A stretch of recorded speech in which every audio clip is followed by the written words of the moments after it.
I never thought I'd be the person standing in a room full of suits and high-heeled socialites, while my own parents looked at me like I was the person hired to empty the trash. But there I was, and honestly, was I wrong for letting them believe that until the very last second? Imagine being told by the people who brought you into this world that your entire life's work was a pathetic waste of time and a stain on the family legacy, only to have the most powerful person in the state prove them wrong in front of everyone they were trying to impress. Have you ever been so underestimated by your own blood that you started to wonder if they even knew who you were? Or would you have walked away from the family fortune just to prove a point like I did? This story starts way back in a house that smelled like expensive mahogany and old money, a sprawling estate that felt more like a museum than a home, where my father, a high-powered corporate attorney who measured a person's soul by their billable hours, and my mother, a renowned plastic surgeon who lived for the social registry, sat me down for what they called a future intervention. My siblings were already the golden children. My brother Julian was finishing his residency at a top-tier hospital and already talking about his first Porsche, and my sister Clara had just passed the bar exam with flying colors, ready to join my father's firm. But then there was me, the black sheep who didn't care about corner offices. I told them I didn't want to be a doctor or a lawyer or a CEO, and I still remember the way the air seemed to get sucked out of the room when I said I wanted to be a middle school teacher in an underprivileged district. My father actually laughed, a cold, dry sound that echoed off the marble floors, and asked if I was joking. But when he realized I wasn't, the laughter turned into a simmering rage that lasted for years. They called me the help in training, telling me that I was settling for a life of poverty and insignificance, and they warned me that if I chose this path, I would be dead to the family name. They couldn't understand why I wanted to trade a life of luxury for a life of lesson plans and parent-teacher conferences. I remember my father throwing a crystal glass against the wall, shouting that he didn't pay for private tutors and prep schools just for me to play babysitter for kids who would never amount to anything. When I finally accepted a job at a Title I school in a neighborhood they wouldn't even drive their Mercedes through, they officially told me I was on my own. They cut off my phone, took back the keys to the car they'd gifted me, and told me that since I wanted to be a commoner, I could live like one. No more trust fund, no more family dinners, and eventually, no more phone calls. I spent 5 years living in a cramped one-bedroom apartment where the radiator clanked all night and the wallpaper was peeling, eating generic brand cereal and pouring every ounce of my soul into my students. These were kids who the world had written off just like my parents had written off me.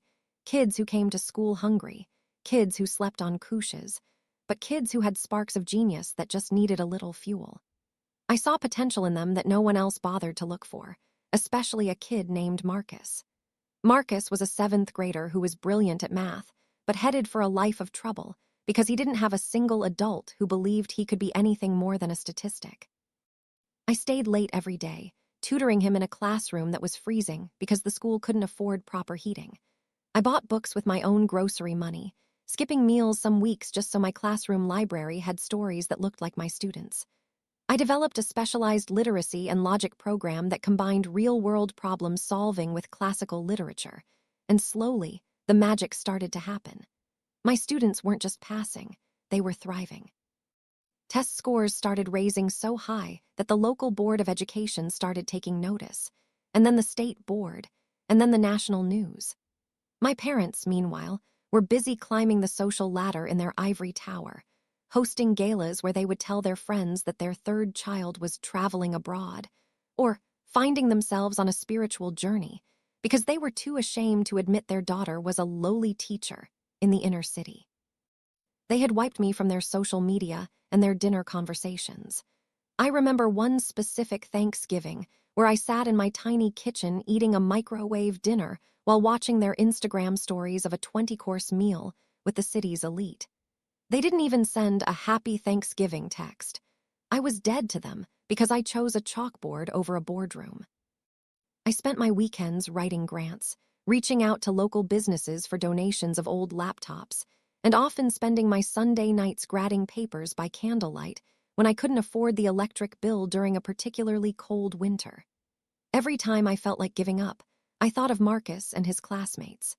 I thought about how my parents would love to see me fail, and that spite became the fuel for my fire. I started a blog about urban education that went viral, but I used a pseudonym to protect my students' privacy.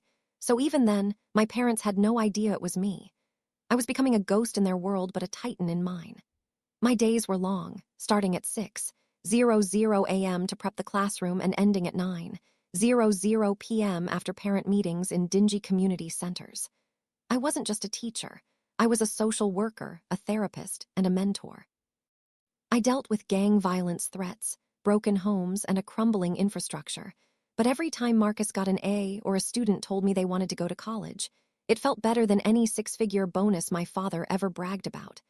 I remember one day, the school roof was leaking right over Marcus's desk. I had to use my own umbrella to keep his notebook dry while he worked.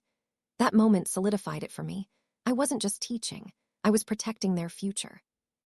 I spent hours navigating the bureaucratic nightmare of the school district, fighting for every scrap of funding, every textbook, and every bottle of hand sanitizer. I saw the way the system ignored these kids, and it mirrored the way my family ignored me. We were all lowly in the eyes of the elite. But while my father was arguing over corporate mergers, I was teaching kids how to argue for their own rights. While my mother was fixing faces, I was helping kids fix their self-esteem. The breaking point came when my sister Clara got engaged to the son of a state senator, a merger of power and ego that required the most massive engagement party at the most expensive hotel in the capital. Against my better judgment, I showed up, hopping that maybe, just maybe. They would be proud of the news I had been keeping secret, that my program was being considered for a statewide pilot. I had just received an email that morning saying I was a finalist for a major award, but I wanted to tell them in person. I thought, surely, they can't ignore me now. But my mother met me at the door with a look of pure disdain, pulling me into a side hallway so the important guests wouldn't see me.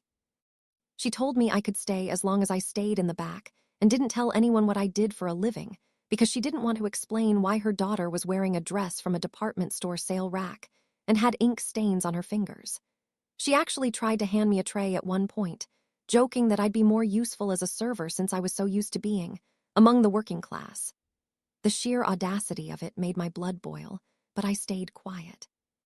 I wanted to see the look on their faces later. I spent that night hovering near the buffet, listening to my father brag to a circle of wealthy donors about Julian's new private practice and Clara's upcoming court cases, while he looked right through me like I was a ghost, a mistake he had erased from his memory. I watched as socialites whispered about their summer homes and their children's Ivy League legacies, completely oblivious to the fact that the girl standing near the shrimp cocktail was responsible for the highest literacy gains in the state's history. My brother Julian even came up to me once, not to say hello, but to ask if I could be a dear and get him a fresh drink because he didn't want to wait in line. He didn't even recognize the fire in my eyes. He looked at me with pity, as if I were a charity case he had to tolerate for one night. I was about to leave, to walk out into the cold and never look back, when I heard that the governor was making a surprise appearance. The room was buzzing. The governor was a personal friend of the groom's family, and his presence was the ultimate status symbol. My father was practically vibrating with excitement, smoothing his silk tie and rehearsing his pitch, hopping to get a moment of the governor's time to discuss some corporate legislation that would save his firm millions. He was positioning himself right by the entrance, acting like he was the gatekeeper to the event, blocking my path to the exit. He actually told me to move because I was blocking the view of the important people. But before the governor started mingling, he took the stage for an unscheduled announcement, his security detail flanking the podium. The tension in the room was palpable as everyone adjusted their jewelry and stood a little straighter, desperate for a nod of recognition. So that's the situation I was in, standing in the shadows of my own family's arrogance, watching them worship at the altar of power while they treated me like garbage. I had to make a choice, whether to stay and endure the humiliation or slink away into the night and let them win. I looked at my father, who was practically bowing as the governor walked past, and I felt a surge of something I hadn't felt in years. Not anger, but a quiet, powerful confidence. I knew something they didn't. I knew that the governor had been visiting my school in secret for months, watching me work from the back of the room, and I knew why he was really here tonight. Before I tell you what happened when that microphone turned on and the governor looked directly into the crowd, I want you to pause and comment below what you would have done in my shoes. Would you have stayed to face the people who disowned you, or would you have left to protect your peace and let them keep their delusions? This is the moment where everything changed, and I need to know if you think I was being petty or just getting the justice I deserved. The governor stepped up to the podium and the room went silent. You could hear a pin drop on the plush carpet. My father was standing front and center, chest puffed out with a practiced smile, ready to shake a powerful hand and claim his place in the inner circle. He even winked at my mother, as if to say, "Watch this." The governor began talking about the future of our state, about the economy and the challenges we face, but then his tone shifted to something much more personal and intense. He started talking about the unsung heroes, who are actually doing the heavy lifting to save the next generation from the ground up. He mentioned a specific school, my school, and he spoke about a revolutionary literacy program that had just been ranked as the most effective educational intervention in the history of the state. He said he was there tonight not just for a wedding party, but because he had been informed that the architect of this miracle, one of the most influential and brilliant educators in the country, was supposedly in the building. He talked about how this person had turned down high-paying consultant jobs to stay in the trenches with the kids who needed her most. My parents were looking around the room, probably wondering which of their wealthy friends had a daughter who was a philanthropist teacher. They were nodding along, pretending to care about education while standing mere feet away from the person the governor was praising. They even started whispering about how inspiring it was, not realizing they had called that same inspiration a lowly failure just hours before. My father even whispered to a donor, "I hope we can get this person on our board." Then, the governor leaned into the mic, scanned the crowd, and called my full name. The silence that followed was heavy, like the air had turned to lead. He asked me to come up to the stage, calling me a visionary leader and a national treasure. The room erupted in applause, but the silence coming from my parents' corner was deafening. As I walked toward the stage, the crowd parted like the Red Sea. People who had looked through me 10 minutes ago were now reaching out to touch my arm or offer a respectful nod. I had to pass right by my father, whose face had turned a ghostly shade of white. His jaw didn't just drop, it looked like it had unhinged. He looked like he was having a physical malfunction. As I got close, he actually reached out a trembling hand to grab my arm, whispering, "That's my girl, I knew you had it in you," in a desperate, pathetic attempt to claim my success in front of his peers. I didn't even slow down. I just brushed his hand off like he was a stranger asking for a handout. I didn't even give him a second glance.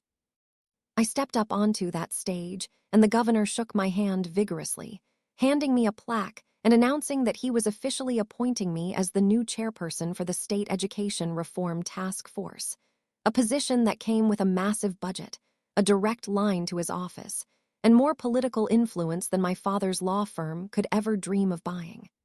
I stood there, looking out at a sea of people who had ignored me all night, and I gave my speech. I didn't talk about my family, I didn't talk about money, and I didn't talk about prestige. I spoke about Marcus, who had just been accepted to a magnet school on a full scholarship. I spoke about the kids who are told they are lowly, every day by people like the ones in this room, and I spoke about how true power isn't found in a courtroom or a plastic surgery clinic, but in a classroom with a broken heater and a student who finally understands their own worth. I made sure to mention that I had achieved all of this without a single cent of family support, emphasizing that self-made success is the only kind that truly matters. The governor stood behind me, nodding in agreement, and when I finished, the standing ovation lasted for 3 full minutes. The looks of absolute shock and regret on my siblings' faces were the cherry on top. Julian looked like he wanted to crawl under the table, and Clara looked like she had just lost the biggest case of her life. After the ceremony, I was the only person in the room everyone wanted to talk to. The governor spent 30 minutes huddled with me in a corner, ignoring the wealthy donors who were lining up to meet him. I saw my mother trying to push her way through the crowd, her face a mask of fake pride and desperation, trying to tell everyone within earshot that that's my daughter, we've always been so close. My parents and siblings were left standing on the sidelines, looking like they had been hit by a freight train. They tried to corner me at the end of the night near the valet parking. My mother suddenly all smiles and tears, trying to hug me and talking about how they always knew I was special, and how they just wanted me to be my best. My father even had the nerve to say that his tough love and the fact that he disowned me was actually a test to see if I was strong enough to succeed. It was the most disgusting display of hypocrisy I had ever seen. He actually tried to hand me his business card, suggesting that his firm could manage my new task force's legal needs, and that we should keep the business in the family. I looked them both in the eye, people who had left me to struggle for 5 years without a single phone call or $1 for groceries, people who had let me walk home in the rain because they wouldn't let me use the family car, and I told them very calmly that they didn't get to claim the fruit of a tree they tried to cut down. I told them that if they were ashamed of the lowly teacher, they didn't deserve the chairperson.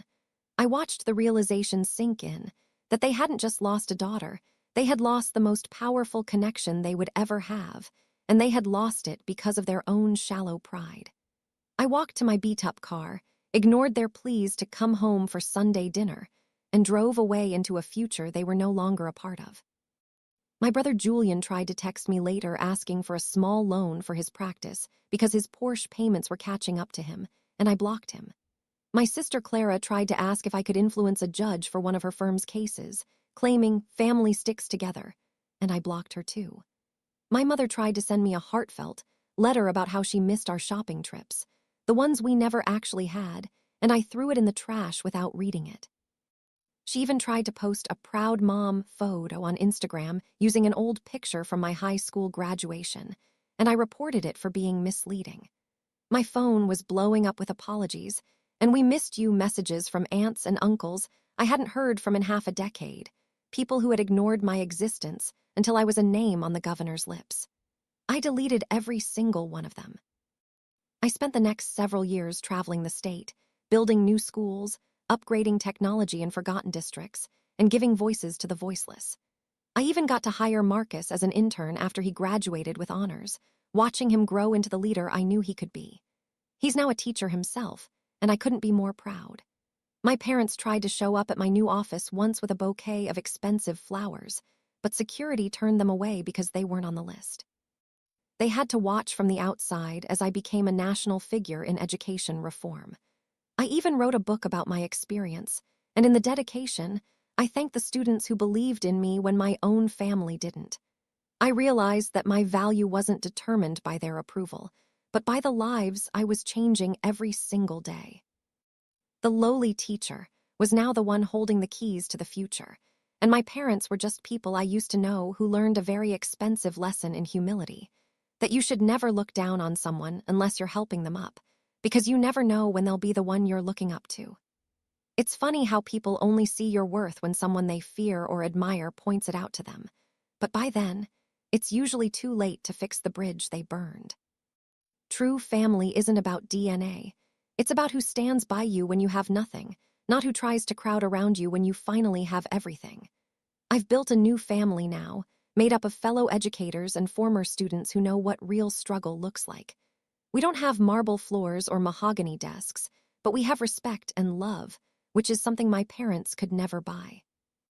At the end of the day, you have to be your own biggest advocate, even when the people who are supposed to love you most are the ones trying to hold you back. Like this video if you were on my side and think I did the right thing by freezing them out. Subscribe for more stories like this where the underdog finally gets their day in the sun and the bullies get exactly what they deserve. Share your final thoughts on this whole mess in the comments section below. I want to know if you think family deserves a second chance after that kind of betrayal, or if I should keep them out of my life forever for the sake of my own sanity and the legacy I'm building for the kids who actually need me. I'll see you all in the next story.